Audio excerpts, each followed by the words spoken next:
Hi viewers, போன கதையில திருமருகல்ங்கிற இடத்துல பாம்பு கடிச்சு இறந்தவரை ஞானசம்பந்தர் உயிர் பழைக்க வச்சதோட பார்த்திருந்தோம். இப்ப அந்த கதையோட தொடர்ச்சியை பார்ப்போம். இதுக்கப்புறம் ஞானசம்பந்தர் திருப்புகலூருங்கிற இடத்து வராரு. அங்க இருக்கிற புஷ்ப கைகரியம் பண்ற முருகநாயனாரை பாக்குறாரு. ஈசன் ரமர் கடவுள் அப்படிங்கிற திருப்பதியத்தை பாடுறாரு. இந்த திருப்பதியத்துல முருக நாயனாரையும் குறிப்பிட்டுறாரு. இதுக்கப்புறம் அப்பர் திருஞானசம்பந்தரை பார்க்க வராரு. அவரு திருவாரூர் போயிட்டு வந்ததை பத்தி திருஞான சம்பந்தர்ட்ட சொல்றாரு. இதை கேட்ட திருஞான சம்பந்தரும் எனக்கும் அங்க போய் பார்க்கணும்னு ஆசையா இருக்கு, நானும் அங்க போயிட்டு வரேன் அப்படின்னு சொல்லிட்டு திருவாரூருக்கு போயிட்டு திரும்பவும் திருப்புகலூருக்கு வந்துறாரு. இப்ப முருகநாயனார் வீட்டுல திருஞான சம்பந்தரும் அப்பரும் தங்கியிருக்காங்க. இது மட்டும் இல்லாம திருத்தொண்ட நாயனாரும் திருநீல நக்க நாயனரும் முருகநாயனாரை பார்க்க வராங்க. இப்ப 5 நாயன்மார்களுமே ஒரே இடத்துல இருக்காங்க. இத ஏற்கனவே நான் ஒரு வீடியோல இதை பத்தி சொல்லியிருந்தேன். இதுக்கப்புறமேட்டு திருஞான சம்பந்தரும் அப்பரும்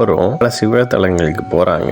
அந்த நேரத்துல திருஞான சம்பந்தர் அவரோட பல்லக்க முன்னாடி கொண்டு போக சொல்றாரு. அவரு அப்பர் கூடயே நடந்து பேசிட்டு போறாரு. அப்புறம் சொல்றாரு, முத்து பல்லக்கிலே வாங்க, சிவன் உங்களுக்காக கொடுத்தது அப்படின்னு சொன்ன உடனே, அப்ப நீங்க எந்தெந்த சிவன் தலங்களுக்கு போறீங்களோ அந்த சிவத்தலங்களுக்கு நானே வரேன், முத்து பல்லக்கில வரேன், நீங்க முன்னாடி போங்க அப்படிங்கிறாரு. இதே மாதிரி ஒவ்வொரு சிவத்தலங்களுக்கும் போக ஆரம்பிச்சாங்க. இதுக்கப்புறம் அப்பர் திருவெம்புரை அப்படிங்கிற ஊருக்கு போறாரு.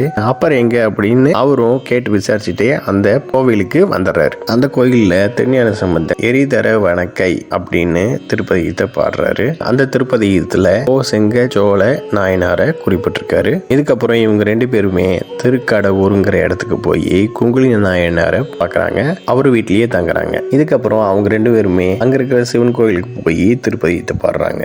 இவங்க 2 பேருமே திருவேலி மிளலை அப்படிங்கிற இடத்துக்கு போறாங்க. சீர்காழியில இருந்து வந்தவர் சீர்காழியில இருக்கிற தோணியப்பரை பார்க்க வரீங்களா அப்படின்னு கேட்கிறாரு. சரி, நான் நாளைக்கு வரேன் அப்படின்னு ஞானசம்பந்தர் சொல்றாரு. ஆனா அன்னைக்கு இரவு திருஞானசம்பந்தர் கனவிலேயே, நீ என்னைய பார்க்க தானே சீர்காழிக்கு வர, நான் உனக்கு இங்கேயே தரிசனம் கொடுக்குறேன் அப்படின்னு சொல்றாரு. அடுத்த நாள் காலம்பரை கோயிலுக்கு போன உடனே அந்த கோயில் கோபுரத்துல தோணியப்பர் தெரிகிறாரு. இந்த இடத்துல ரொம்ப பஞ்சமா இருக்கிறனால இவங்க 2 பேருமே பாடி படிக்காசு வாங்கி மக்களுக்கு உணவு கொடுக்குறாங்க. இந்த கதையை ஏற்கனவே திருநாவுக்கரசர் கதையில சொல்லியிருந்தேன். இதுல இவருக்கு மட்டும் ஞானசம்பந்தருக்கு மட்டும் மாத்து குறைஞ்ச படிக்காசு கிடைக்குது. அப்பர் உழவர் பணி செய்யறதுனாலதான் மாத்து குறையாத தங்க காசு கிடைக்குது அப்படின்னு புரிஞ்சுக்கிறாரு. வாசி தீரவே காசு நல்குவீர் அப்படின்னு திருப்பதியத்தை பாடுறாரு. அதுக்கப்புறம் இவருக்கும் மாத்து குறையாத ஒரு காசு கிடைக்குது. இதுக்கப்புறம் இவங்க 2 பேருமே வேதாரண்யம் போறாங்க.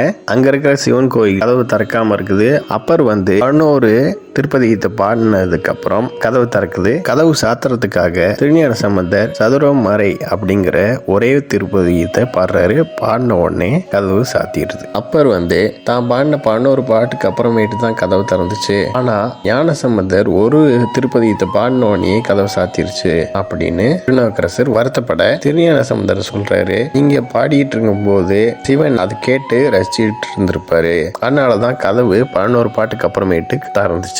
நான் பாடின ஒரு பாட்டு அவருக்கு போதுமானதா இருந்திருக்கும் போல இருக்கு, அதனாலதான் கதவு உடனே சாத்திருச்சு அப்படின்னு சொல்றாரு. ஆனா இவங்க 2 பேத்துமே சிவன் விட்டு கொடுக்காம அந்த நாள் இரவே திருநாவுக்கரசர் கனவுல, உன் பாட்டு நான் மெய்மறந்து கேட்டேன், அதனாலதான் 11வது பாட்டுல கதவு திறந்துச்சு, நீ திருவாய்மூருக்கு வா அப்படின்னு சிவன் சொல்றாரு. கண்ணை திறந்து திருநாவுக்கரசர் பார்த்த உடனே சிவன் எந்த ரூபத்துல கனவுல தெரிஞ்சாரோ அதே ரூபத்திலேயே கண்ணு முன்னாடி தெரிகிறாரு. சிவன் நின்ன இடத்துல இருந்து வேகமா நடந்து போக திருநாவுக்கரசர் எதுக்கு திருவாய்மூருக்கு வர சொல்றாரு அப்படின்னு சொல்லிட்டு பதறி அடிச்சு எந்திரிச்சு சிவனை பின்தொடர்ந்தே போறாரு. சிவன் பக்கமா அப்பர் போனாலும் சிவனை நெருங்க முடியல.